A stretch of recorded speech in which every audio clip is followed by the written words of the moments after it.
नमस्कार दोस्तों। आज मैं एक और स्टोरी आपको पढ़ाने जा रहा हूँ। इस स्टोरी के माध्यम से हम आपको इंग्लिश पढ़ना, लिखना और समझना सिखाते हैं।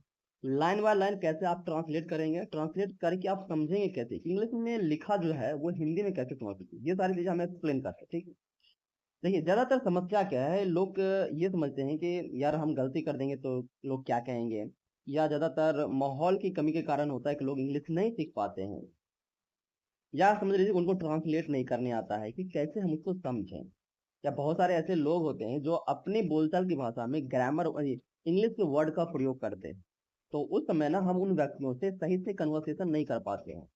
तो अगर हमें सही से कम्युनिकेट करना है उन लोगों से तो हमें क्या करना होगा, मुझे पता होना चाहिए अच्छे इंग्लिश, इंग्लिश के वर्ड मीनिंग। अगर मेरे पास वर्ड पावर होगा, यानी कहने का मतलब हमारे पास वोकैबुलरी होगा, तो हम उनसे कम्युनिकेट कर पाएंगे, वरना नहीं कर पाएंगे। तो आपको क्या ध्यान रखना है, ध्यान ये रखना है कि आप अपने पास इंग्लिश का वर्ड पावर रखिए, ठीक है। तो सबसे पहले इस स्टोरी को पढ़ने से पहले हम जाते हैं वर्ड मीनिंग जानते हैं, तब जाकर के आप इस स्टोरी को पढ़िए, उसके बाद ही ये वो स्टोरी आपको समझ में आएगा। वर्ड मीनिंग पर चलते हैं जो आपको पहले पढ़ना चाहिए, ठीक है। जी, हम आ गए हैं वर्ड मीनिंग पर, ठीक है। पहला है आपका एम्पायरर। क्या पढ़ना है आप इसको? एम्पायरर, इसका मतलब होता है सम्राट, ठीक है। दूसरा है चैम्बर। चैम्बर का अर्थ होता है कप या कमरा कह लीजिए, ठीक है। तीसरा वर्ड है बोर्ड। क्या पढ़ना है आपको? बोर्ड, यानी उबा हुआ, जिसको मन नहीं लगता है ना, उसको कहते हैं बोर्ड, ठीक है। उसके बाद देखिए चौथा है रेस्टलेस। क्या? रेस्टलेस यानी बेचैन। क्या होता है इसका अर्थ? बेचैन। कोर्ट तो जानते ही हैं, दरबार, यानी राजा के जमाने में दरबार कहा जाता था, हम लोग अभी कोर्ट यानी न्यायालय कहते हैं, एक ही बात हुआ। साइलेंट मतलब शांत। कुछ ऐसे चीजें, वर्ड होते हैं, लेटर्स होते हैं जो साइलेंट होते हैं। वॉक्ड, वॉक्ड का अर्थ होता है चला, क्योंकि वर्ब का दूसरा रूप है, ये बात याद रखिए। यहाँ देखिए इसको हम हाईलाइट कर दिए हैं, चारकोल। चारकोल का मतलब होता है कोयला, ठीक है। ड्रू, ड्रू जो है ना वर्ब का दूसरा रूप है, जिसका अर्थ होता है खींचा, ठीक है। और स्ट्रेट, स्ट्रेट का अर्थ होता है सीधा। टर्नेड, इसका अर्थ होता है मुड़ा, ये भी वर्ब का दूसरा रूप है। कोटियर का मतलब होता है दरबारी। कमांडेड का अर्थ होता है आदेश दिया। उसके बाद यहाँ देखिए टच, टच का अर्थ होता है छूना। यदि आपको पता रहेगा तो आप समझ पाएंगे। इरेज का मतलब होता है मिटाना, जैसे किसी ने बोला कि इरेज कर दो, तो देखिए अपने वर्ड में ना बोलचाल की भाषा में के लिए प्रयोग किया इंग्लिश का वर्ड, आपको समझ में आया कि अरे मिटाने की बात कर रहा है। मिनिस्टर यानी मंत्री। कंफ्यूज, मैं कंफ्यूज हो गया, मतलब क्या? उलझन में है, उसमें समझ नहीं पा रहा है। इम्पॉसिबल, असंभव। स्टेयर्ड, घूमकर देखा। स्टेप्ड, ये भी वर्ब का दूसरा रूप है, कदम बढ़ाया। इंस्टीड, ये सबसे महत्वपूर्ण है, आपको ये याद रखना है, इंस्टीड के बजाय, ठीक है। विलो मतलब नीचे। लोंगर का अर्थ होता है अधिक लंबा। हुजूर, इसका मतलब होता है हुजूर कह लीजिए या महाराज, ये बोलचाल की भाषा है, इसमें ज्यादा चिंता करने की विषय नहीं है। लुक्ड, देखा। ब्रिलियंट, शानदार या बुद्धिमान कहिए। अब बैग ऑफ गोल्ड मतलब सोने की थैली। नीचे लिखा हुआ है वंस अगेन मतलब एक बार फिर से, बहुत महत्वपूर्ण वर्ड है, ये आपको याद रखने हैं ना। है विट, विट का होता है चतुराई या बुद्धिमत्ता, ठीक है। That's all. अब चलते हैं हम लोग कहानी पर, ठीक है। तो कहानी यहाँ से शुरू होता है। इसका शीर्षक है द शॉर्टर लाइन। इसका मतलब होता है छोटी लाइन, ठीक है। यानी किसी चीज से तुलना करके बताया गया। तो चलिए समझते हैं इसमें कि किस चीज से तुलना करके बताया गया और क्यों इसका शीर्षक शॉर्टर लाइन रखा गया। पढ़ते हैं। द सन वॉज हॉट, इसका मतलब होता है यहाँ से यहाँ तक आया, एक सब्जेक्ट हुआ, ये हेल्पिंग वर्ब हुआ, और ये हो गया आपका मान लीजिए ऑब्जेक्ट, ठीक है। यानी सूर्य गर्म था इन आगरा, लेकिन वहां पे ज्यादा गर्मी पड़ रहा था, आप इतना समझ लीजिए। फुल स्टॉप है, उतना रुकना है, ठीक है। इन आगरा मतलब आगरा में। एम्पायर अकबर सैट, देखिए एम्पायर अकबर मतलब सम्राट, जो राजा है वो। सैट मतलब बैठा। इन हिज चैम्बर, किसमें बैठा? अपने कक्ष में बैठा, हिज का चैम्बर। ही वॉज बोर्ड मतलब उन्हें मजा नहीं आ रहा था, ठीक है, मतलब वो उबा हुआ था। एंड रेस्टलेस, रेस्टलेस का अर्थ अभी तुरंत आपको हम बताए हैं। रेस्टलेस के कारण बताए थे बेचैन, तो बेचैन थे, ठीक है, उन्हें मन नहीं लग रहा था।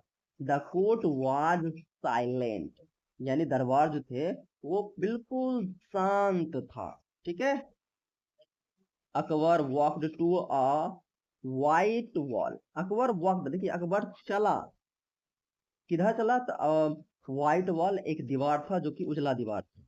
ही टुक अ पीस ऑफ चारकोल, देखिए यहाँ पर ही टुक मतलब उसने लिया, टुक मतलब लिया, अ पीस ऑफ चारकोल, एक चारकोल का टुकड़ा, बस इतना समझिए। ही ट्रू, उसने खींचा, अ लोंगर, एक लंबा लाइन, अ स्ट्रेट लाइन, एक लाइन खींचा।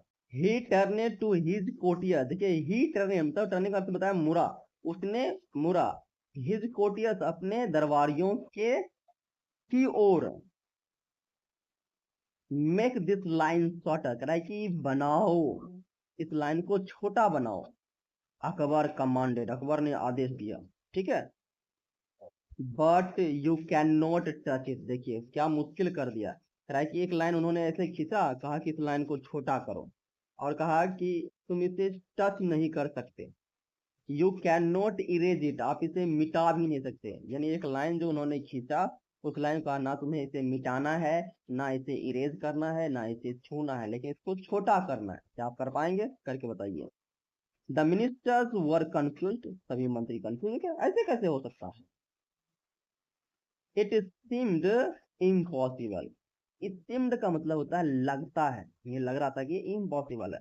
दे अपीयर्ड, वे एक दूसरे को सबको घूर रहे थे, एट द वॉल, ठीक है। They appeared at the wall, वे लोग दीवार को देख रहे थे। No one, no one moved, मतलब कोई भी, नो मतलब कोई भी नहीं गया तो छोटा करने के लिए, किसी से हो ही नहीं रहा था। देन उसके बाद the Akbar looked at Birbal, Akbar ने बिरबल की ओर देखा। कैन यू डू इट, क्या आप इसे कर सकते हैं? ही आस्क्ड, ही आस्क्ड मतलब उसने पूछा। बिरबल स्माइल्ड, बिरबल मुस्कुराया, स्माइल मतलब मुस्कुराया, ठीक है, वर्ब का दूसरा रूप। ही स्टेप्ड फॉरवर्ड, फॉरवर्ड का होता है आगे बढ़ना, याद कर लीजिए इसको ध्यान से। ही स्टेप फॉरवर्ड, उन्होंने आगे बढ़ा। ही टुक द चारकोल, उसने चारकोल लिया। Birbal did not touch Akbar's line, देखिए यहाँ पे बिरबल ने टच भी नहीं किया। इंस्टीड, इसके बजाय, बिना छुए, ठीक है, इंस्टीड बिना छुए। ही ड्रू अ लाइन, उसने एक लाइन खींचा। He drew it right below the first one, देखिए यहाँ पे इस लाइन को समझिए, बहुत डिफिकल्ट टॉपिक है ये। ही ड्रू, उन्होंने खींचा एक लाइन, राइट बिलो, जो था ना लाइन खींचा हुआ, जस्ट उसके नीचे, बिलो मतलब नीचे, द फर्स्ट वन जो पहले था उसके जस्ट नीचे।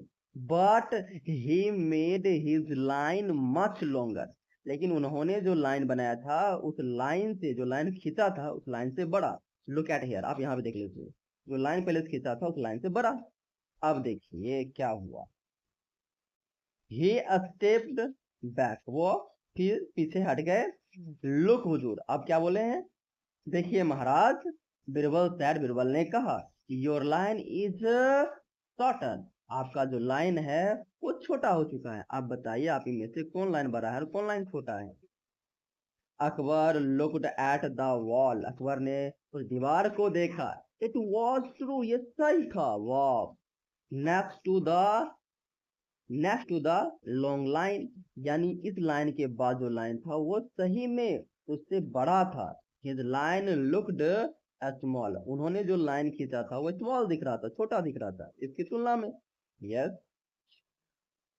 अकबर लाफ्ड आउट लॉर्ड, मतलब यहाँ देखिए जोर से हंसने लगा, अकबर जोर से हंसने लगा। ब्रिलियंट बिरबल, तुम बहुत बुद्धिमान हो यार। ही सेड, उसने कहा, अकबर ने कहा। He gave Birbal a bag of gold, यानी इस खुशी में अकबर ने बिरबल को बैग से भरे हुए इस प्रकार से सोने के सिक्के दिए, यानी गोल्ड दिए। वंस अगेन, एक बार फिर तुमने, बिरबल वॉन विद विट, यानी बिरबल ने जीत लिया। देखिए वॉन, वन मीन्स जीतना, जीता।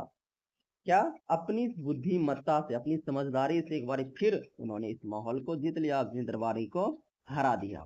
दैट्स ऑल, ये था आपका स्टोरी। आपने इसमें ट्रांसलेट करना सीखा, वर्ड मीनिंग सीखा, और देखिए इसका सबसे बड़ी फायदा क्या है स्टोरी के माध्यम से, आपको बोरिंग नहीं होता, आप कहानी सुनते, प्रॉब्लम सॉल्व करते हैं और आपको मजा आता है।